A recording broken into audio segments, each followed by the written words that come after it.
Hello everybody, good afternoon. Welcome to what is a stunning day here at the Bend. A little overcast but quite warm outside. Gentle breeze blowing across the circuit. It's a tailwind up the start-finish straight, and we're looking forward to a great race for the Fanatec GT World Challenge Australia, powered by AWS. It's the penultimate sprint round of the year. There's an enduro coming at Mount Panorama soon to cap off the season. It's going to be fantastic stuff. And this race should be a pitched battle between Mercedes, AMG and Audi. It's been the story of the year. And 888 Race Engineering will start this one from the front row of the grid, thanks to a great lap by Brock Feeney, with Prince Jeffrey Ibrahim going from pole position. Yasser Shahin alongside him. He shares with Garth Tander, 888 driver in the Supercar Enduros, arch rival now driving for the different brand and the Audi Sport Customer Racing Australia team. Behind them, Liam Talbot shares with Fraser Ross. Abu Ibrahim, the second Prince, joins the field. 888 going to two cars. He will share car number 88 with Jamie Whincup. Not a bad co-driver to roll in with, the seven-time touring car champion. And then we go back to Matt Stupas, who drives car 23, the KFC Audi, and Ross Polakis for Harold's Racing. Ross has been driving brilliantly this weekend, right in form, and very, very quick in the GT3 AM competition. Kakinos just behind them in 7th place. Perez in 8th. He'll share with his good mates Marcel Zalua. And then back to Sheargold and Garth Walden in car 45. Adrian Dietz has got Tony D'Alberto alongside him in the return of the Lamborghini Huracan GT3. And we go back to Mark Griffith in car number 12. And then the Gary Higgin Audi, and off the back, Christos Batsios in the second Harold's Racing car, the GT4 battle. He'll share that with Sam Brabham, son of David. The cars form up on the grid. See Garth just ambling down to have a chat to his co-driver, Yasser Shahin, who's been driving very, very well. They lead the championship. Well, Yasser does. Garth missed the opening round of the championship at the Phillip Island Grand Prix circuit. So from a points point of view, this is all down to Yasser now from a series lead point of view. He's got 20 points to the good over Liam Talbot. Jeffrey Ibrahim and Shane Van Gisbergen with 105 points, but SVG not here this weekend. He gets a well-deserved weekend off, the busiest man in the sport at the moment, with World Rally Championship and then Bathurst success, and then Garth Tander 4th. Tony Bates and David Reynolds missing this round. They'll be back later in the season. They're 5th with Fraser Ross 6th, and it's a great battle. But Audi versus Mercedes AMG, they make up the first 4 rows of the grid, one on either side. And throughout GT racing this year, it's been the story of the season. And even at the Bathurst 12 hour, it was a pitched battle between those two brands, with Mercedes AMG coming out on top. This has been a circuit that suited the big V8 front engine to GT3. Can 888 Johor Racing continue that on today, or will the factory Audi team talking a bit of shit, fight back and get even more positions and more championship points? There's the Ben Motorsport Park car. Nothing between Yasser Shahin and Garth Tander and Jeffrey Ibrahim and Brock Feeney, but a brilliant lap late in qualifying for Feeney, who's driving really, really well at the moment. He's in good touch, coming off the back of a really solid run in the great race. And he's had some time in this car. He did the Bathurst 12 hour with this team and had a couple of really good anchoring stints throughout the course of Australia's International Enduro earlier this year. The grid set, the safety car about to lead them away and taking some deep breaths after the sprint. It's a long pit lane, Greg Rust, here at the Bend Motorsport Park. There's a lot of garages. It's like it's flat. I've let my fitness go, Richard. It was never a great thing to begin with. So you rightly pointed out, I think, in the lead up here that the co-drivers starting this one, so we'll get the pros with the fast run to the finish. Beautiful Shannon's Insurance livery on that car now for Fraser Ross and Liam Talbot. There's the front row of the grid for you. 888 versus the powerhouse that have run Audi so successfully in a customer racing sense in this country, be it for TCR or GT competition for some time now. So Melbourne Performance or Audi Sport Customer Racing. Yasser Shahin at the wheel of that Audi. This is a proud event for the Shahin family. We've detailed that for you, and I was very fortunate to see him race at on the streets of Singapore supporting the Grand Prix just a few weeks ago, and let me tell you, he really impressed some people up there, A, because it was his first time there, and B, because we had changeable conditions throughout some of the sessions and the racing, and he adapted very, very well to what is a high and large, unforgivable racetrack. So he just seems to be in great form at the moment, I think, Yasser Shahin. He's always had that raw speed, that fearlessness about him, that very kind of competitive nature. But as a racer, and clearly with the support of someone like Garth Tander in his corner, the little bit of extra finesse has come. He's grown as a racer, I believe that, Richard. So Yasser and Jeffrey Ibrahim will go toe-to-toe here. Liam Talbot, Abu Ibrahim, wonderful to have him as a part of this championship. There's one of the Harold's entries. We had a word with Chris Papadopoulos before, who's just going through with the team, just as we said in the interview, just little things about pulling the car up, hitting it on the marks, making sure that we take a bit of the panic or the stress out of the stop as much as possible. That GT4 battle, sure there's only 2 cars, but there has never been more than 3 tenths between both of them in every session so far this weekend. So it's a really good fight between the 2 AMG GT4s. Hey, I want to ask you a question, because you have been calling this sport for as long as Garth... No, I was going to say that, not long enough. For as long as Garth Tander's been in it. Yep. He is driving as well today as he ever has in his career. I am convinced of that.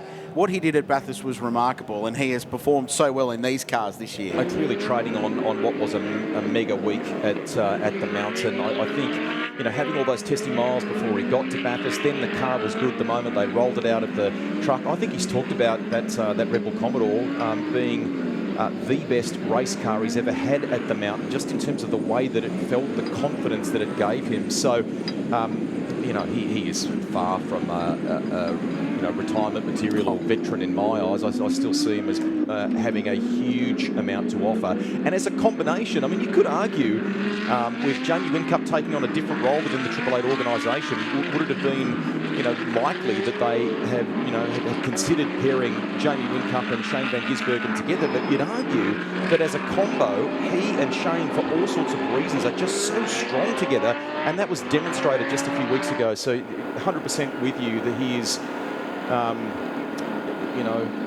in great shape in that sense. So a lot of considerations in this race. I think another one too is that we should welcome, he talks like his dad, Nash Morris, who said, oh yeah, Griffo called me during the week, said, do you want to come to the bend? I said, sure, I've never driven one of these cars before. He's big bright smile, he's loving it. So we'll see Nash Morris at the wheel a little bit later too.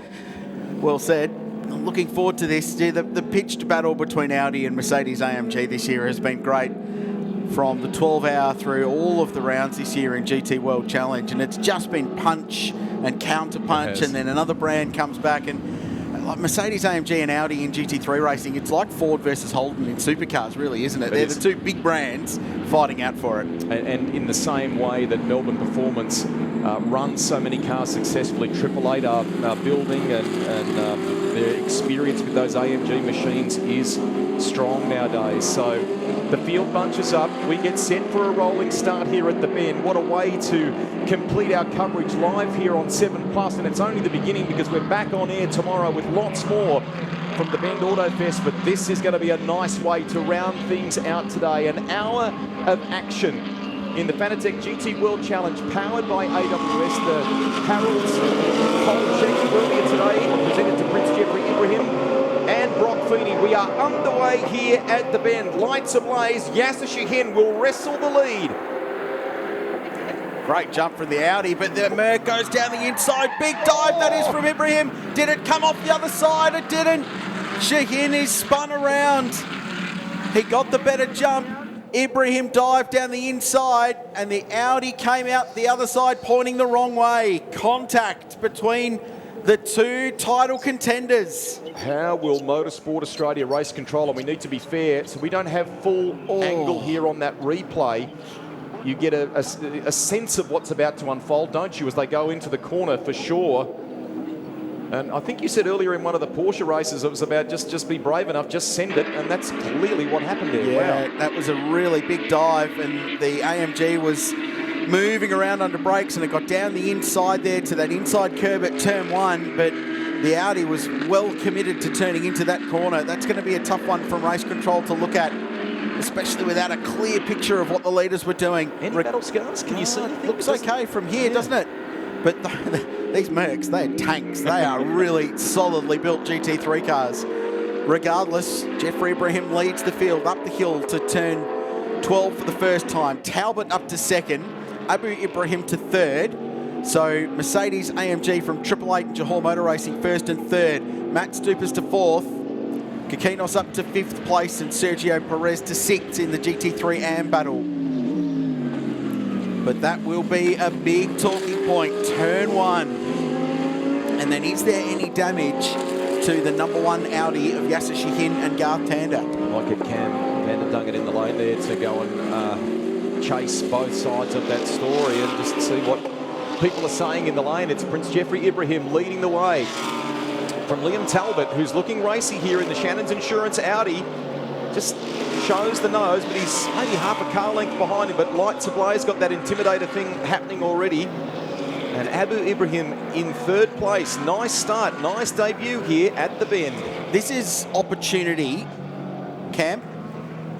I was just quickly, Garth Tander, the team up in the commentary box are asking questions about how you might see that incident. Doesn't matter how I see it, it's how race control sees it. So, second race in a row, we've had to get out of the way of the 888 car, getting out of control at turn one. So, we'll see what happens.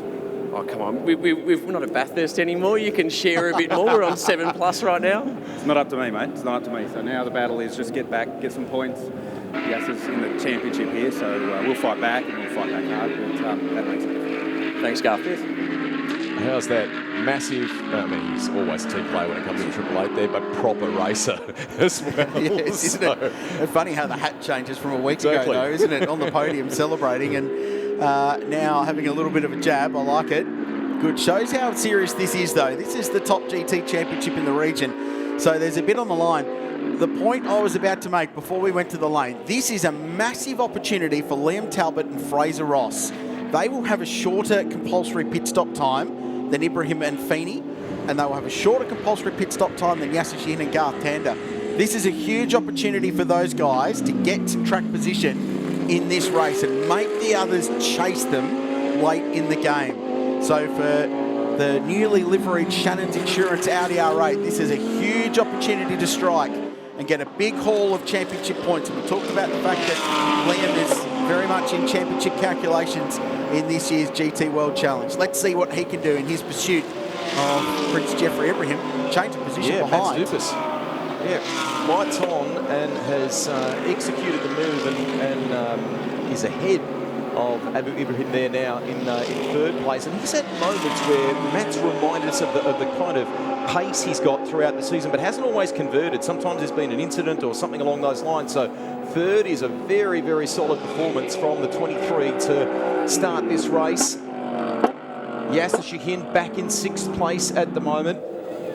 Last time by, he lapped in at 1 minute 52.52, and that is about a second off the kind of numbers we're seeing from Liam Talbot at the moment, who's popping up some purple sectors. So he's the fastest driver, as Richard talked about before, on track at the moment. So just wondering whether Yasser is having to nurse that car. He's picked up another spot now into fifth place. Look at this here. Talbot, aggressive, racy. Ibrahim's been tested throughout this year, hasn't he? That extreme, wet, difficult conditions. There's Brock Feeney to his left. Roland Dane, you're inside the 888 race garage there. Johor Racing.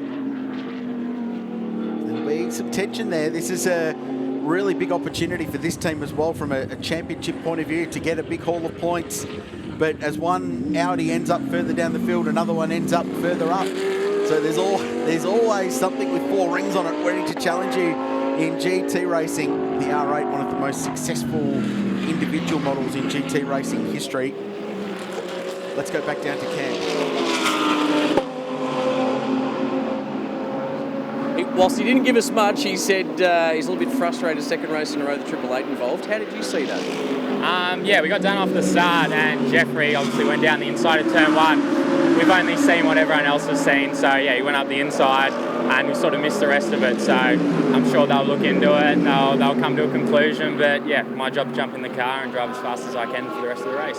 So you've straight batted that beautifully for me. And the big question I now have for you, Garth Tander goes from teammate to now arch rival. Any message for Garth I can relay?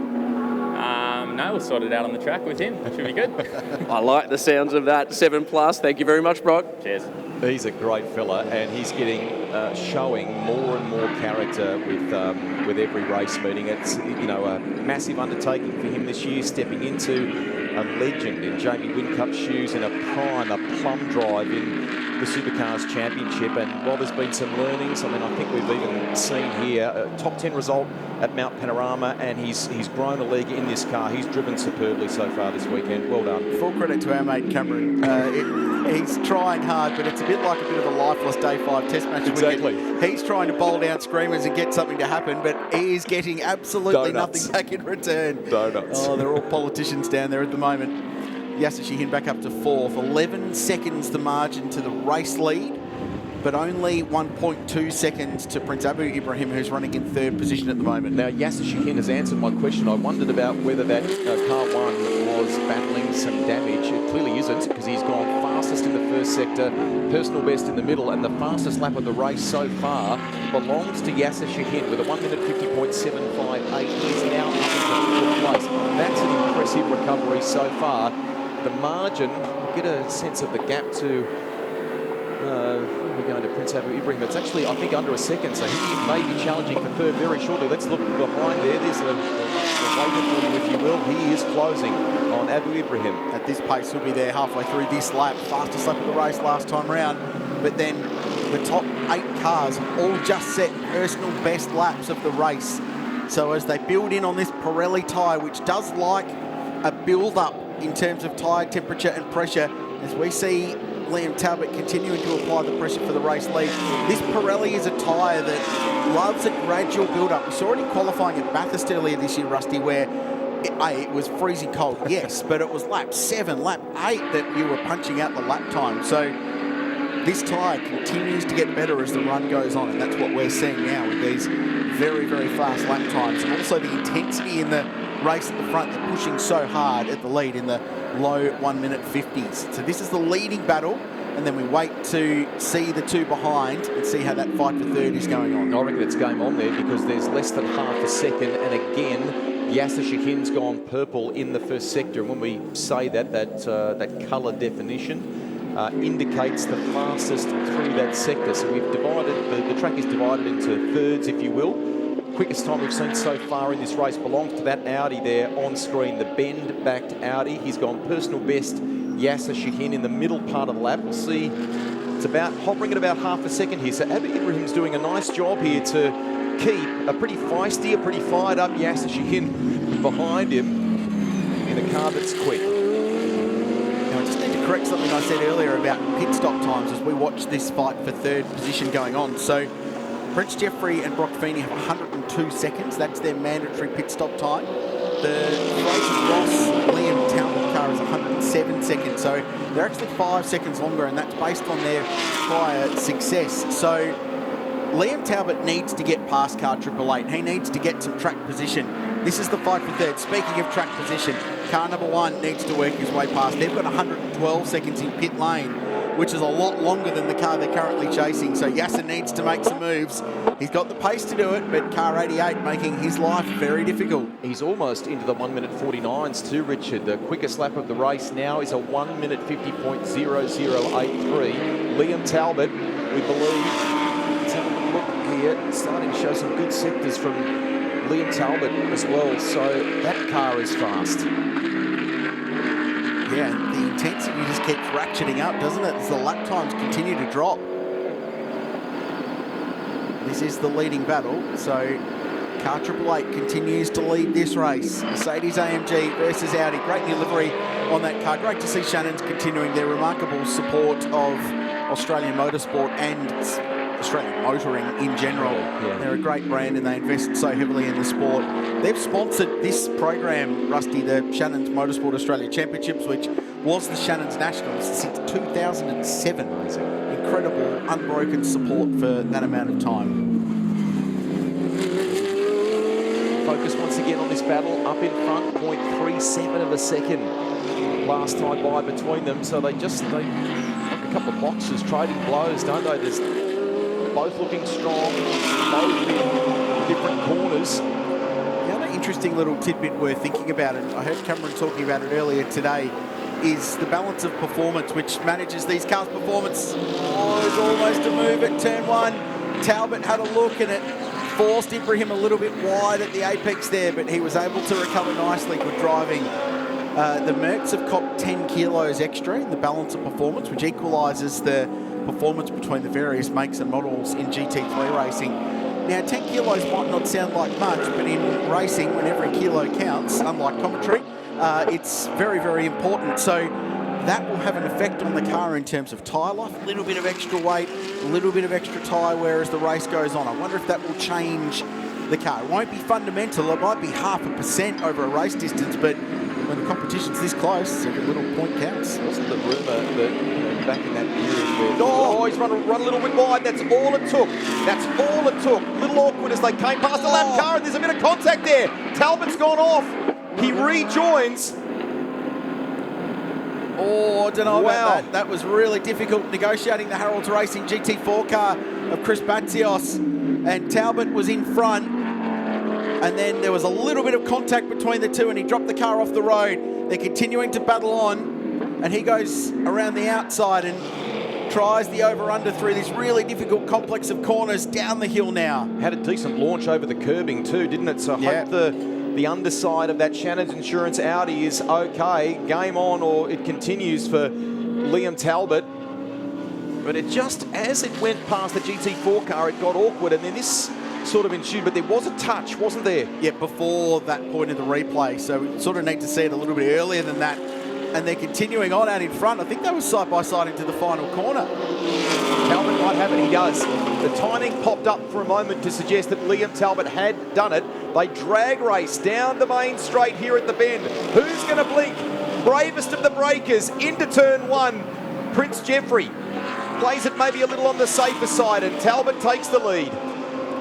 And Fraser Ross applauds. He's got Garth Tander watching on alongside Troy Russell just in front, the team boss down at Audi. He'll like that. So it took a couple of corners longer than it needed to, but Liam Talbot now in front and needs to put his head down and build as much of a margin as he can before the compulsory pit stops.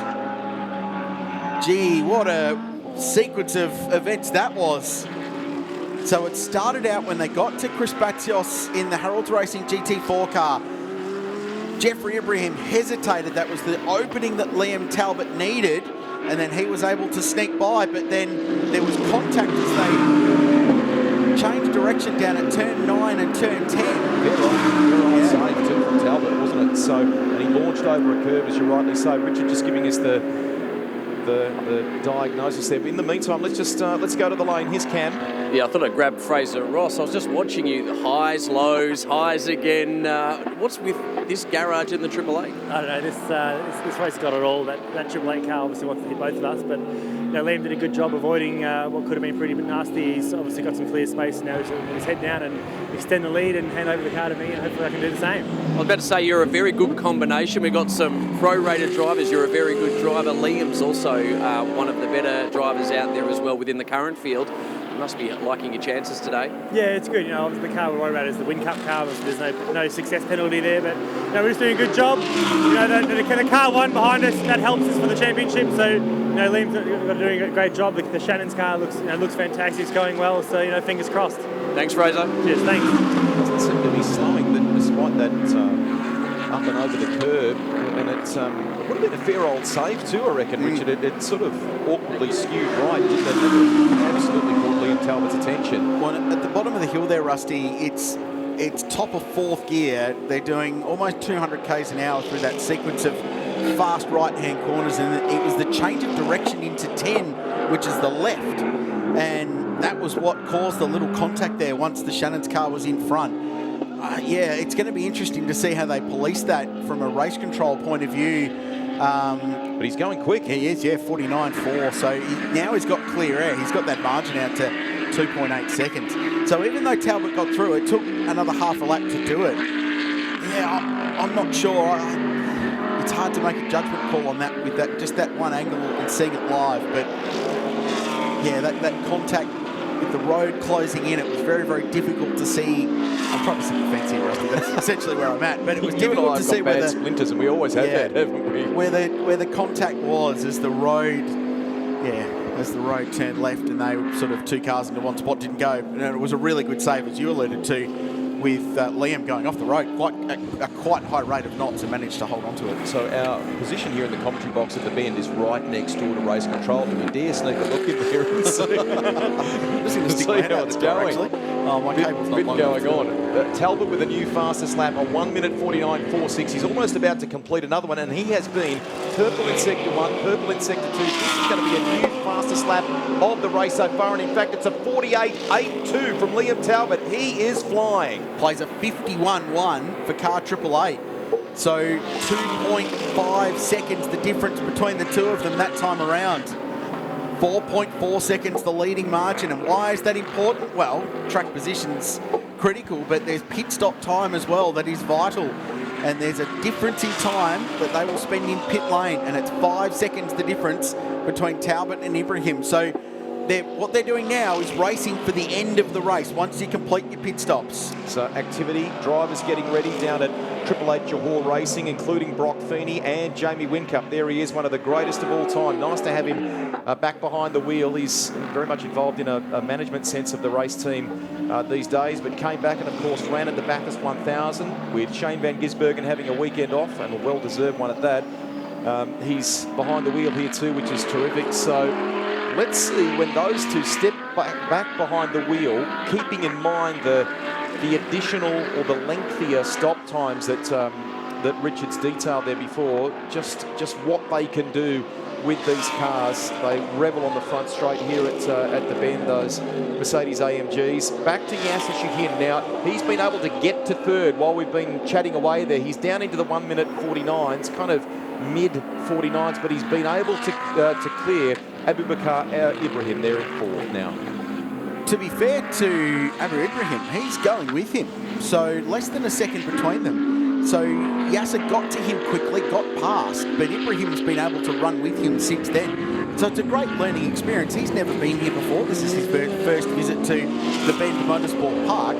Why not follow the guy that helped design it around? Pretty good way to learn, isn't it? So, and this is important. And the point that Fraser Ross made before, out of these cars in the top four, car 88, currently fourth, has the shortest pit stop time of the lot. So they'll get 10 seconds back, essentially, in the pit stops. It's like not having to pay GST. So they're going to end up in a reasonable position when they plug Jamie Whincup in the car. It's not a bad co-driver to throw in, Rusty. Pretty handy. Let's go to the lane, Cam. Thanks. I've actually got Jamie Whincup. We've just been talking about everyone's looking at your car because of the short pit stop. You're going to jump in relatively early and push to the line. I know you don't get any pressure, J-Dub, but great to be back behind the wheel yet again of a GT.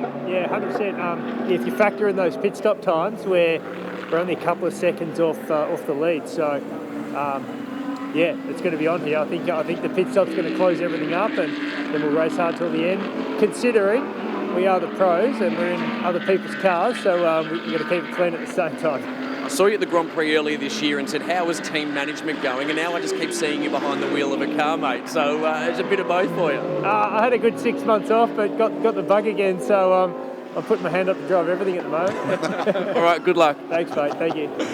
Very good. Now, word is through from race control. Just, I think, in terms of the viewing of the incident at turn 1. 15-second time penalty to car 888. That will be added to their mandatory pit stop time. So car 888 will have an extra 15 seconds stationary.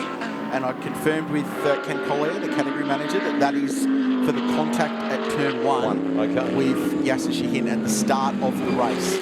So 15 seconds extra. So that makes the work for Brock Feeney even more arduous now. He's got the job to do. And they're going to be a further 15 seconds behind the 8 ball. And the card's just falling the way of the Shannon's Insurance Audi now. That is a massive advantage for them, who's got this margin now to 8.9 seconds. And I wonder, Rusty, if Prince Jeffrey's carrying a little bit of damage perhaps from that contact. Yeah, and just you know, to extend that story, it's a bit of a well done. It might be, as you rightly point out, just a little bit hamstrung, that Triple Eight Mercedes, but at the same time, well done to Yasser Shahin after what happened at the start, to be back up to third and only 3 seconds behind Prince Jeffrey. Now, that is a great recovery. Yeah, and this could turn out to be a very good points day for Yasser with a recovery drive. He doesn't need to win this race. Sure, he'll want to, absolutely, but he won't need to, knowing that there's that penalty underway for car 888, and that's going to give them track position once the pit stops are complete, because car number 1, that Audi, will spend less time in pit lane than the Jeffrey Ibrahim and Brock Feeney 888 with Johor Racing entry.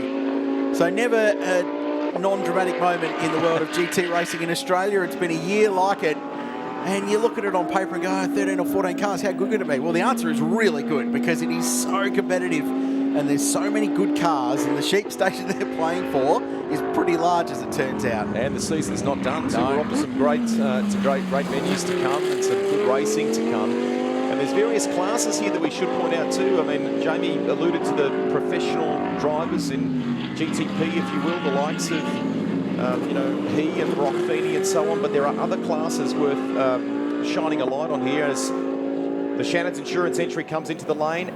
Well done, Matt Stupas leading the way, 5th outright. In the GT4 class, Griffith ahead there, down in 12th outright. So here comes the Sheer Gold entry. That's Garth Walden standing by to take over the wheel of that car. These guys with the pole sitters, they got that $1,000 check from Harold's this morning for getting pole in the AM class. Had a great chat with Garth earlier today. He said Friday was one of his busiest days of the year, I think, across all the categories they were doing. It was something like 11 practice sessions, 3 different categories. Our cameras move here to a very busy 888 Johor Racing. So this is the 15-second penalty for car 888. They can't touch the car. And then when that's complete, they can go to work. So almost everyone in the lane at once. Matt Stupas, the only one who stayed out of the leading group. So 15 seconds done. Now Jeffrey Ibrahim can jump out, and the very similar helmet of young Brock Feeney will jump behind the wheel. Shake of the head there, I think, for the Prince as well as he walked off. So double stacking down there at 888 Race Engineering. So this car originally set to be in pit lane for 102 seconds. It'll end up being 117 seconds when you add the 15 to it. Sister car sounds like it's leaving in the background or getting ready to, is it? Yep, so they only had 97 seconds on the clock. Much shorter pit stop time, because both new to the championship with no prior results to them. That's the base pit stop time here. Out comes the GT4 car from Harold's Racing. There's the Lambo with Adrian Dietz and Tony D'Alberto splitting the driving duties today. There's the Sheargold and Walden car. Looking forward to seeing Garth go to work. And then we wait for the leaders, who have all got the lengthiest pit stop time. And then we have to wait a lap or two for the whole race to cleanse itself. So right now, Matt Stupas, the only of the GT3 cars that has not stopped. Should be good battle in GT4 as well, as we see one of the Audis off the 8 entry. Michael Kokinos was running second on the road at this stage. I just talking about GT4 for a second. Sam Bradham's taken over the wheel of the 102. Good morning, David Bradham, if you are watching somewhere in England. No doubt goodness knows what time it is over there. And Griffith yet to hand over to Nash Morris. That'll be a good battle worth watching between those two as well. Yeah, good fight. That, like we touched on at the start, that GT4 battle's been very entertaining. So Brock Feeney's behind the wheel, and he's come out of pit lane 4th of those Pro Class GT cars, the GT3 cars, having come into the lane in 2nd. So that extra pit stop time has really cost them. And this car will be the net race leader when all is said and done. But this will be an enormous task for Fraser Ross, because he will have to go up against Garth Tander. Now, Fraser is a really good racing car driver and a really experienced racing car driver, and he's won Porsche One Make championships. But how does he go against the 5-time great race winner? We'll get to find out soon. Let's go back to the lane. I've got Prince Jeffrey Ibrahim out of the car, 15-second time penalty down at turn 1. How did you see the incident? Well, to be honest, I was trying to maintain the gap when we started, and the other car just launched. And I was trying to maintain the 75 and 85 kilometers an hour. And then, yeah, I had to catch up, and then I was already inside. I thought it was going to give me space, and I tried. I was already on the brakes, and unfortunately, with touch. That's not how we want it, but yeah, it's a bit unfortunate. I'll go say hello to him. Still in the race though. I did see you come and apologise to the team. You're still there. You're still in the hunt. Yeah, I know, but this is not ideal. I think I should be doing a better job out there. So yeah, apologies to the team. We did good qualify, so hopefully we can make it up to it and today, and we'll see how it goes. Good luck for the rest of the race. Thanks, mate. There's a window into how that good young man operates. He has been incredibly committed to this racing program from a fitness point of view, from a learning point of view, and he's been hard on himself as an athlete. He didn't, when he feels in those moments like he's not delivering, I greatly admire the fact that he puts his hand up like that. So well done. Let's see what Brock can do. It's not over yet. We're only at the halfway mark of this race. That's worth noting, and anything can happen in GT competition. So here, as Richard detailed, is your effective race leader. Fraser Ross in the order is currently third. Stupas now to the lane, I think, to do his stop. So he was at the top of the ladder in car 23. I think we're waiting on Perez to come in too, aren't we, Richard? So this is your effective race leader right now, Fraser Ross, and with about 14 seconds, I think, to Garth Tander as well up his sleeve for now. Yeah, but I think he's got to deal with Whincup first. Yeah, he does. So the double 8 car has been popping up and down the timing order. I think there's a timing glitch there, but so it is actually Whincup in net second once those two guys have completed their stop, and they're in the lane now. Perez rolls the 44 car into Tagani Rose. That is very close, though. That's the whole point. So it's 2.3 seconds is the margin to Jamie Whincup. But my point remains the same. Fraser Ross has got to deal with 7-time Supercar champion Jamie Whincup. So it's one or the other. 5-time Bathurst winner Garth Tander or Jamie Whincup. I don't know who you'd rather. So Whincup going out. We'll give you a lap time comparison. 49.3 for Fraser Ross. 48.8 for Jamie Whincup. Falls half a second out of the net race leader. And Tander is lighting up the board too. So he's gone fastest in both sector 1 and 2, and they are the fastest we have seen for this race so far. New fastest lap, Garth Tander, 1:48.45. So the now 5-time Bathurst 1000 winner is hustling. Feeney goes even quicker, 47.9 in the 888 car. So that answers our question if it's carrying any damage. Nope, it's not. It is properly quick. So this will all concertina up as the race builds to a conclusion. And this is a huge opportunity for Fraser Ross and Liam Talbot to grab a really big result against the cars that have got a dedicated pro driver amongst them. Let's go to the pit lane. Here's Cam. I think I'm listening to you guys. I must be listening on the headset because I've got Liam Talbot. Richard Craill just talking about the opportunity in front of yourself and Fraser Ross, but Fraser's got to deal with Jamie Whincup and now Garth Tander. Garth Tander as well. Brock Feeney's in the mix, so that's a fair old company to keep. Yeah, it's tough out there. There's no easy race wins, and we'll have to fight for it, but every faith in Fraser. Well, Fraser had his heart in his mouth watching what happened out on track. How were you going in the cockpit? Well, I saw the turn 1 incident, and there was no way that Mercedes was going to make the corner, so yeah, a bit unfortunate for Yasser, but that's what it is. And then he just kept blocking every lap, like we had the pace, and then just had the opportunity with the traffic, and then he turned me off track. It was wild. Actually, while we're doing that, I'll see if I can grab Yasser really quickly. Yasser, if I could grab you. We're just talking about the turn 1 incident. We heard from Prince Jeffrey just before. How was it from your position? I had such a gap to second. I thought there was no prospect of somebody taking that chance as a dive bomb. And I still gave him plenty. I saw him coming. I still gave him plenty of room on the inside. But dive bomb seemed to be the way today. And it's not just him. There are a few others that might need investigation. Anyway, we did our best to come back. Thanks, Yasser. Cheers. Short and sharp. Thank you, Cameron. And his co-driver's doing a good job on the comeback trail though, Garth Tander. He's just set another very quick lap at a 48.0, and he's lapping 1.2 seconds faster than the race leader at the moment, Garth Tander. In fact, he's lapping about a second a lap quicker than Jamie Whincup. So he's got his head down. Ross now the outright leader. Now everyone has completed their stops. So it's Fraser Ross leading by 2 seconds exactly to Jamie Whincup.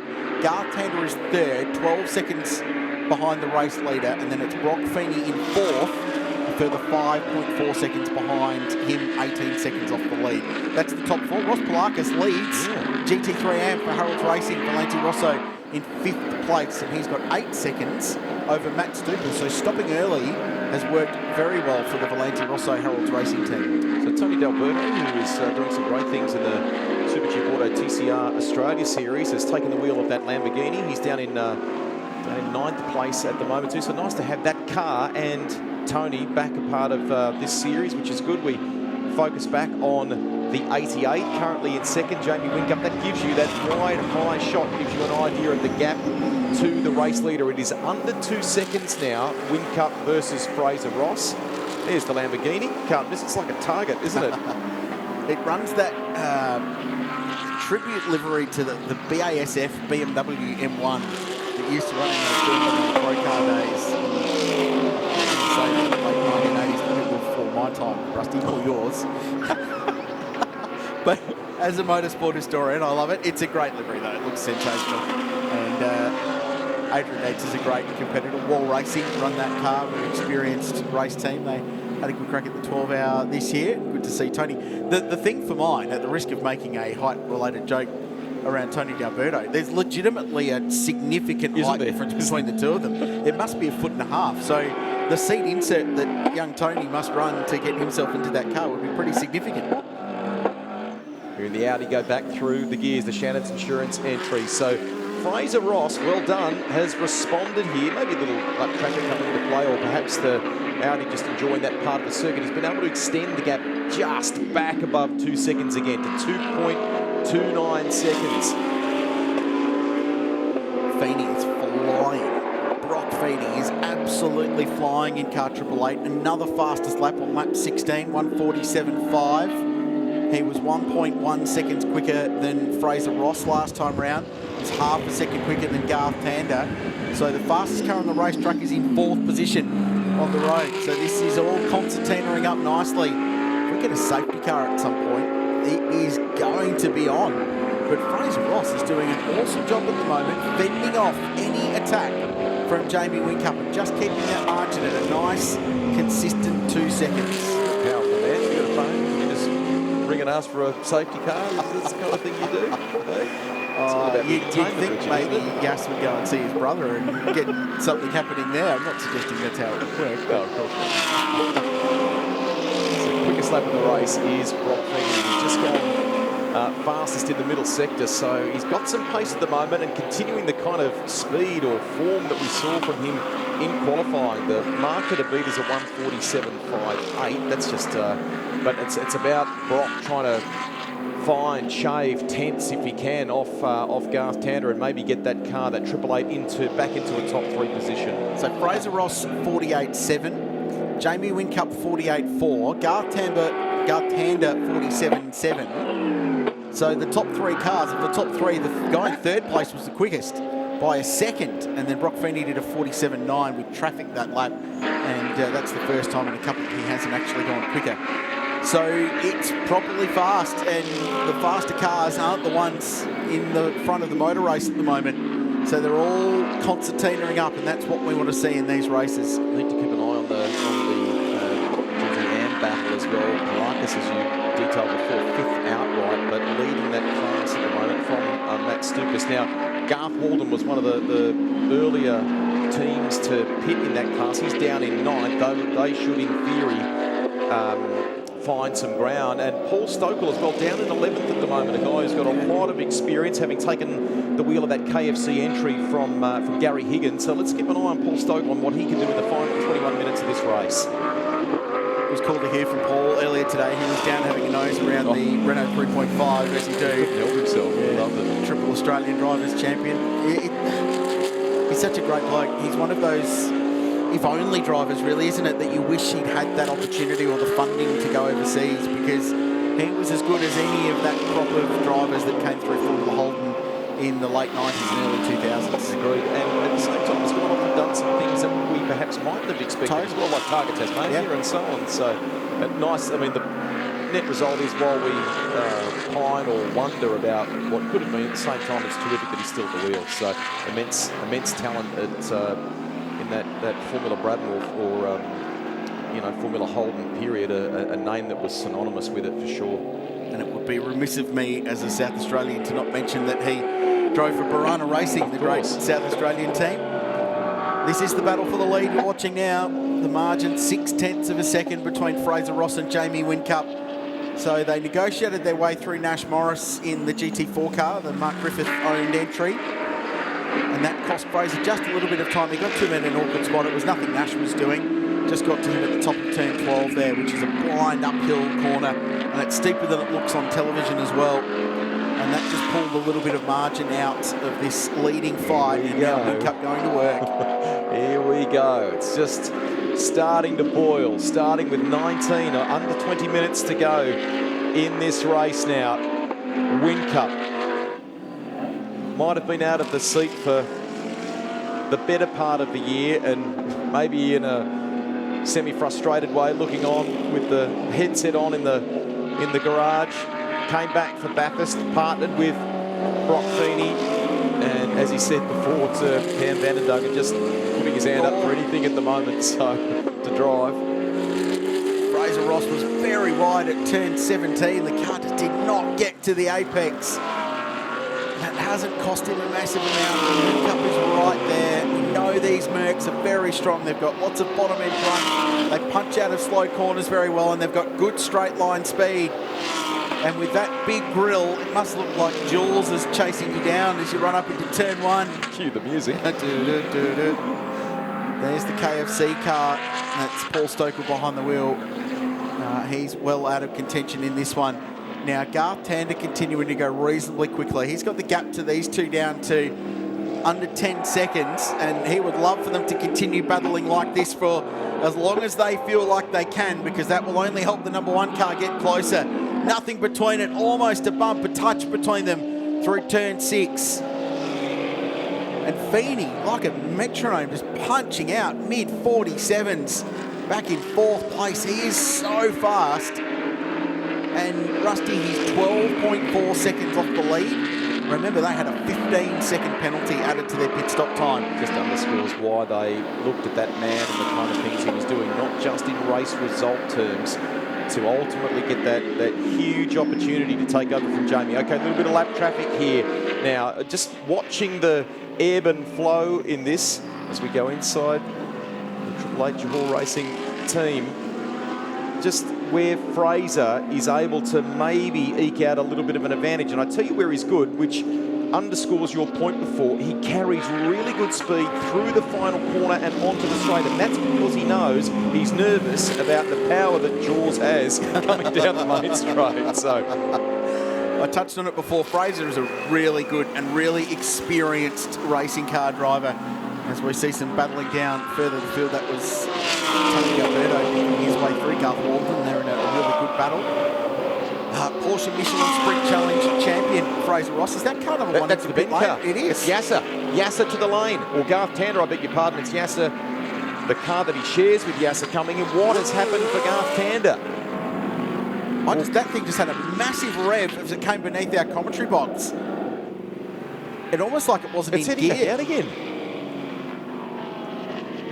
What has happened there for Garth Tander? We'll get Cam onto that for us, and maybe race control can shed some light on it. I can't immediately see a penalty of any kind on the timing. So you're right about that rev. We could hear it directly below us, and their pit box or garage is not too far from where we are down the length of the pit complex. So back to Fraser Ross. 0.43 of a second over Jamie Whincup.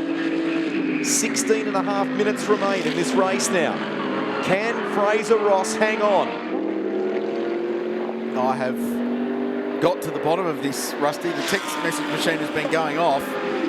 They copped a penalty, so car number 1 and car number 23, which is Matt Stupas in the KFC Audi, short stopped. No. Their pit stop, they did not hit their minimum pit stop time. So it was a stop and go penalty. So that was the rev we heard out our window. That was the stop and then the go in their pit box. Oh, that's a big, big moment. This was potentially a really good points day for Yasser Shahin. Oh, I'd love to know from Cam what the breach was. How close were they to the marker? And remember, in the wake of Sandown, they did have a little bit of extra time, given the success they had at Sandown, added to the length of their pit stops. So in the eagerness to get on with it, the frustration of what had happened at turn 1 for Yasser, Was there just a momentary jump, and maybe that's all it took? And they do in this series, they've been very good over time at policing those stops, haven't they? They have, and the interesting thing is, you go, hang on, don't they just put a stopwatch on it? Well, they do, but the time is from when you cross the line into pit lane to when you cross the control line at the end of pit lane. It's not the time you're stopped in the box. Yeah. So you need to work out what the time is from pit entry to pit exit, and then the time that you need to be stationary. So you do need to have a degree in maths to get this right in pit lane, but that's why there's genius engineers like Eric Pender at work down there. But and why you and I are nowhere near it. 100%. Got the smoke pouring off the laptop here trying to work it out. But these are the little 1%ers in these races that can change the outcome, and it has changed the outcome. Brock Feeney's now third, and he's flying still, and only 8.7 seconds away from this battle for the lead, by the way. So Fraser Ross, he's not just keeping Jamie Whincup behind, but Brock Feeney catching them at the rate of about a second a lap with 15 minutes to go in the race. So could get to the back of them by the end of this if Fraser Ross is immovable in his race lead. Well, what are we talking? 8 seconds. So 14 minutes to go. So you're right, that could get quite tasty, that battle, if he's able to keep going on the sort of pace we're currently seeing. Fraser Ross absolutely has his hands full, but this has been a great drive by Fraser Ross, knowing the calibre of the driver behind him and not letting it intimidate him. They take very different lines through turn 17. And Fraser looks like he was going wide, and I mentioned it before, I thought the thing was understeering, but he just exits the corner a little bit wider, but it does give him a good exit out that final corner, which helps him on the run up here into turn 1. Whincup looming, but has not been able to find a crack in the Fraser Ross armour at this point. The official margin doesn't really matter, it's 0.3, 49.5 for the leader, 49.5 for the car in second. Brock Feeney 47.8 last time round. He's 1.7 seconds a lap faster, and the gap's gone from 8.4 to 7. So Brock Feeney is coming at these two, and there's plenty of time left for him to get to the back of them if this stays as it is. Different attack through that corner. Wasn't Fraser just running fractionally wide? He got good drive off the turn, but I thought for a moment the eyes went wide. I thought he'd bowled a slight wide. So is all that pressure just starting to come to bear now? Fraser Ross holds the lead from Jamie Whincup. Brock Feeney closing 6.6 seconds. Feeney to Jamie Whincup. We'll see if we can, from this shot, you can just see Brock in the background there now. Same colour scheme, different number. Whincup in the 88, Feeney in the 888. That beautiful dark blue and silver scheme that the 888 Johor Racing team have. Fraser's best GT success came at the 2020 Bathurst 12 hour. He was driving McLaren for 59 Racing, and with Martin Podrick and Dom Story, the young Kiwi, they won the silver class for AM drivers in that race, and they finished 8th outright in that race won by Bentley, and I think that's Fraser's peak moment in his GT career. He won the Sprint Challenge in Porsche, but a win at Mount Panorama is so special. It was such a good drive that day, and he's showing why he did that now, holding off Jamie Whincup as the KFC Audi pulls out of pit lane. Let's get an update from pit lane. Here's Ken. Followed that up for you guys. I can tell you that it was only 1 second they missed. They short stopped by 1 second, the one, and the 23 you just saw that pitted, they were disputing the penalty, but they were told if you don't come in, you'll get a black flag. So one way or another, you're stopping. Cameron Vanderdogen there in the pit lane. We go back to Jamie versus Fraser Ross. It still remains at about half a second between these two. This is a tremendous drive by Fraser Ross in the face of huge pressure, and Brock Feeney, this is working for Feeney. It's down to 5.6 seconds. He continues to close. 11 minutes remain in this race. It could well become a three-way fight in the final few laps. He's going to get there. At the rate he's closing, he will get there. What a great drive for Feeney. Gee, they rue that 15-second penalty, though, at turn 1. The difference between leading and not at the moment, but the comeback drive has been worth the price of admission to the bend today, as has this measured and controlled drive from Fraser Ross. and being caught up in that dirty air for Jamie Whincup, it's going to be nuking his front tyres, and he's just dropped back to the tune of 6/10 at the moment. Perhaps just to have a little bit of a breath and cool the front tyres off a little bit. Being caught up in that dirty air takes all the aero off the front of the chasing car. So the car wants to understeer, to push right across the corner, which cooks the front tyres. So maybe just a little bit of a breath at this point, and then he can launch another attack. Battle going on for 6th place too. Tony D'Alberto with that Lamborghini that he shares with Adrian Dietz. I think he's got about 0.6 of a second over Garth Walden. So Walden closing in that Mercedes AMG. He may get to 6th by the end of this race, but well done. Ross Polakis with advantage at the moment, leading the AM class and 5th outright. And the thing with the pit lane penalties with the timing, I mean, it's black and white because there's a time. The timer starts the moment you cross the line, and if the timer stops when you cross the exit line and it's short of where you need to be, I mean, it's pretty hard to argue your case, isn't it? Well, and I'm assuming too that the line of sight on some of that stuff, I mean, the Audi Sport customer racing team are directly beneath us. We are in our commentary box close to pit entry. You know, you're needing to know how close that car is to the pit exit line, aren't you? So crazy close. Nash Morris leading the GT4 class over Sam Brabham. We should point out too, he's been chalking up some good laps, some good numbers along the way. So nice to have him in this class of racing too, and he's had a thoroughly enjoyable weekend so far. Gee, you'd wish GT4 would kick off a bit here, wouldn't you? It's never really caught on, but they're great little cars, and as an entry point to GT racing, they're a really good thing. They're great for the AM driver to drive. They're not slow. I mean, they're doing 58s here, so they're competitive things. Richards had a BMW at one point in the stable there, I think, didn't he? Yeah, so very effective. And the KTM crossbows as well were very competitive. Just, for whatever reason, hasn't kicked on in this part of the world. Internationally, it's been very successful. There's an entry point to GT racing. It's great. Right, here's the leaders. Look at Feeney. 8 minutes to go. 4.4 seconds. He sets the fastest lap of the race again. But Fraser Ross has responded out in front. He has just set his personal best lap of the race. 1 minute 48.24 for Fraser Ross. He is driving out of his skin at the moment, and he is edging away from Jamie Whincup. This is at a time where everything, half an hour behind the wheel doesn't sound like a lot, but when you've got a 7-time champion behind you and, everything's starting to wear a little bit from a tyre point of view and so on, and he's just being faultless in response here. As the words you used were driving out of his skin. This is one of his career best drives. Fraser Ross, now Feeney with some fast sectors again. Unbelievable at this stage of the race. He's just gone quickest that we've seen in Sector 1. Unbelievable.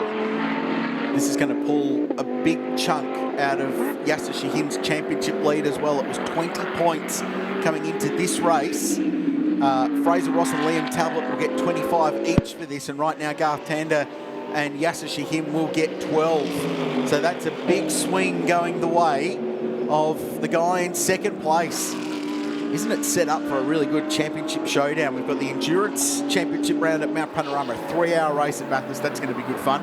And then the final round of the championship in the streets of Adelaide, fellow Adelaide 500. How good. What a showdown. 3.7 seconds now. Brock Feeney to Jamie Whincup. We should be able to get... There's Brock right there now, coming through shot for you. So, little surprise, Whincup is trying to get this done. He's trying to get by Fraser Ross. He'll be aware they're in the same stable, but I think he'll be very aware that his teammate has got good pace. He's coming, he's closing, 3.2 seconds now. He was 1.5 seconds quicker than Fraser Ross last time around. So the gap is 3.1. At this rate, he's there in 2 laps. There's 6 minutes to go. They're doing 1:48, so there's probably 4 laps left in this race. Oh, this is going to be a good finish. And Jamie Whincup, after a couple of laps just dropping off the back of Liam Talbot, has now reattached himself to that big rear wing of the Audi R8 LMS. And has a bit of a look at 6, but there's no room there. It's not quite a Mercedes width up the inside. Fraser gets good drive off the corner. Whincup's close. He'll want to stay with him here if he can be in a position where he's closer, coming onto the start-finish straight. That may make all the difference. That Mercedes AMG is using all of the track and then some. frustrated Whincup, eyes on, trying to clear Fraser Ross. Fraser's things moving round 2, had a slide coming out of turn 11. Unlikely to pass here. There's some traffic coming up. How they negotiate that will be important. It's the GT4 car with Sam Brabham. He'll be pretty switched on to this. He'll know that they're coming and will, I'm sure, do his best to get out of the way. But sometimes it's difficult, especially when you get to them at a really twisty bit of road like this. Sam does the right thing. Great driving. Well done, Sam Brabham. Dives out the inside. That weird line for Ross that just works for the Audi down at turn 17. Feeney scything his way through. 2.2 seconds now the margin. 48.1 for Brock Feeney last time around. Plays a 49.7 for the race leader. 4.5 minutes to go. Feeney is 1.8 seconds behind this leading battle. How do you play this at Triple Eight? How do you play this? Do you release Brock so he can have a crack at Fraser Ross here? I mean, if you've got 2 Triple Eight Johor Racing Mercedes, what did you call them? Jaws before, Jaws times 2, coming at this Audi with 4 minutes to go. Sorry, I didn't mean to cut you off. This is the moment. It's got to be turn 6 for Whincup. It is turn 6 for Whincup. He gets it down the inside, but if Fraser can hold on, he's got the right position to be in for the right-hander at turn 7. He does hold on. Fraser Ross has got every answer at the moment. What a cracking motor race this is. If you've just joined us live here on 7+, this is the Fanatec GT World Challenge Australia, powered by AWS, one of the greats of all time, keeping pressure on Fraser Ross, and it is now a 3-way battle with 3.5 minutes remaining. Enter the fray, Brock Feeney. What a great race. Here goes Whincup up the hill. There's no room there. Fraser's starting to look a little bit ragged in the Shannon's car. What do they do about Feeney? Because he's come at them like a freight train, and now he's going to be bottled up behind his teammate. If Ross can resist all this pressure, this is immense. Absolutely immense. I would have thought in the Triple Eight bunker, they would have anticipated clearing Fraser Ross quite some time ago. He has put up a fight they perhaps did not expect. He carries good speed, I think, onto the straight again in the background. Maybe gets a half a car length, buys a bit of space, tries to hold off Jaws a little bit longer as they run down to 1. Jaws times 2. Oh, I'm sorry if Mercedes-AMG generally don't like that nickname, but it's there now. It is a bit like that, isn't it? 2 minutes and 40 seconds to go.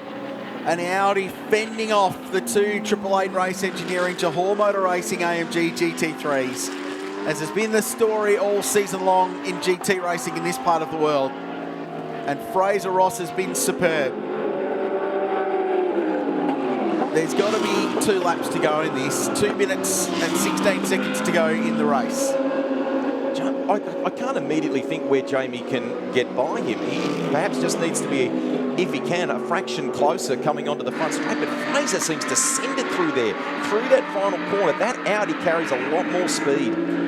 It's turn 6 for mine, and we saw Whincup have to go, but the Audi just on corner exit gets good drive off the corner, and if you can stay alongside on the exit of 6, on the outside of that corner, it gives you the inside line for turn 7. So plunging down the hill, which in that ever-increasingly quick sequence of right-hand corners, you've got the right side of the road to be on, both literally and metaphorically. So he's done everything right in this race right now. It's going to take a very big move from Jamie Whincup to get by.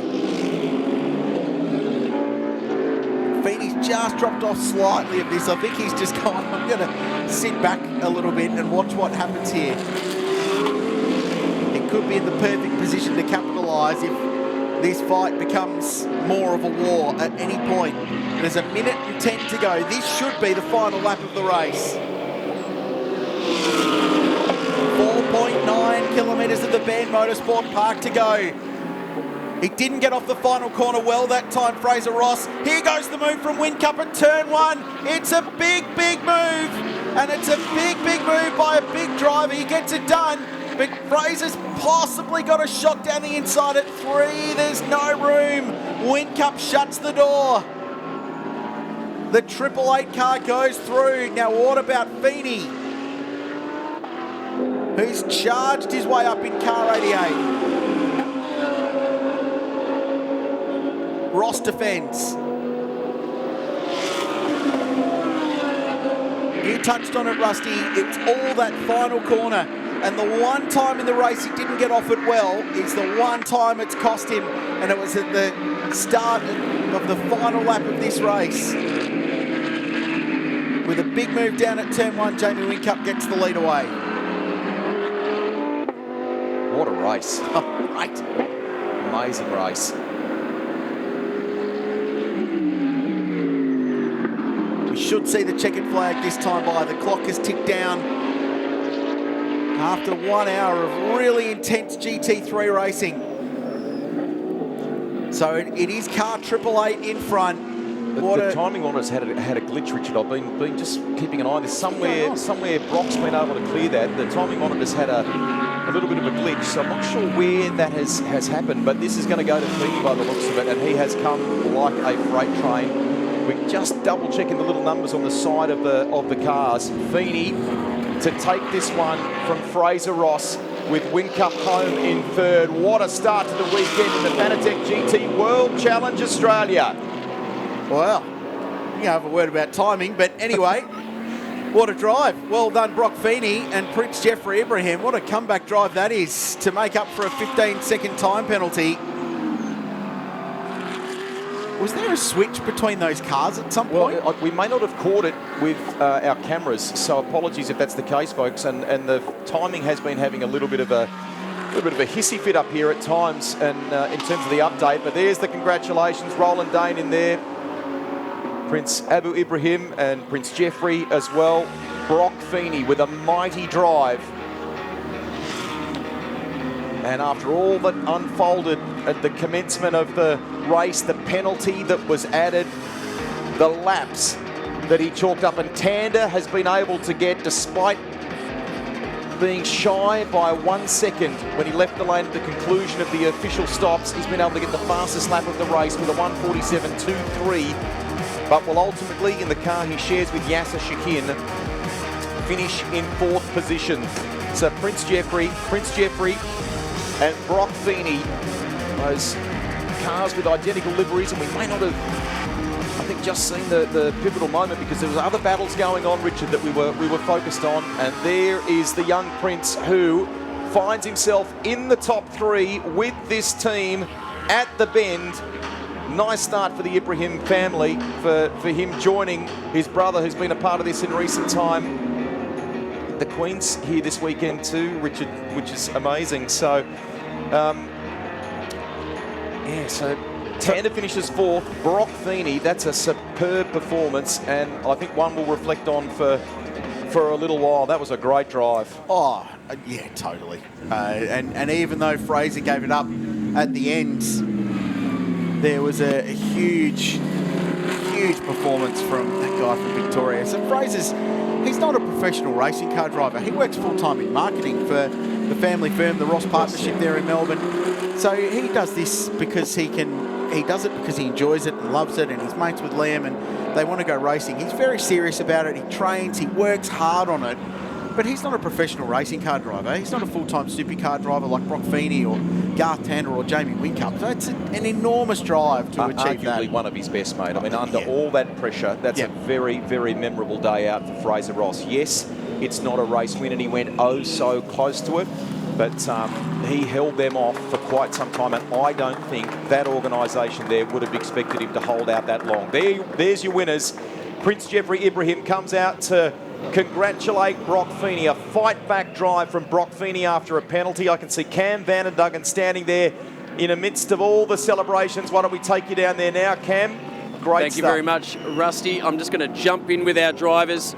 Firstly, just straight out of the car, Brock Feeney, congratulations. And I'll grab you, Prince Jeffrey, as well to come in here because you were apologetic when you got out of the car.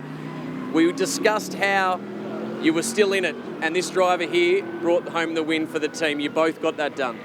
Yeah, far out. I didn't think I was going to have to work that hard today, but no, that was awesome. I didn't think we were going to get there at the end, but far out, that was hectic. You know, I got a run on Fraser onto the straight, and he was blocking pretty hard, but yeah, I tried to getting back and just snuck down the inside. I nearly snapped the brake pedal off the thing. I was pushing that hard, but no, this man's doing a great job this weekend. Obviously a bit unfortunate at the start with the contact, but yeah, we'll come back swinging tomorrow.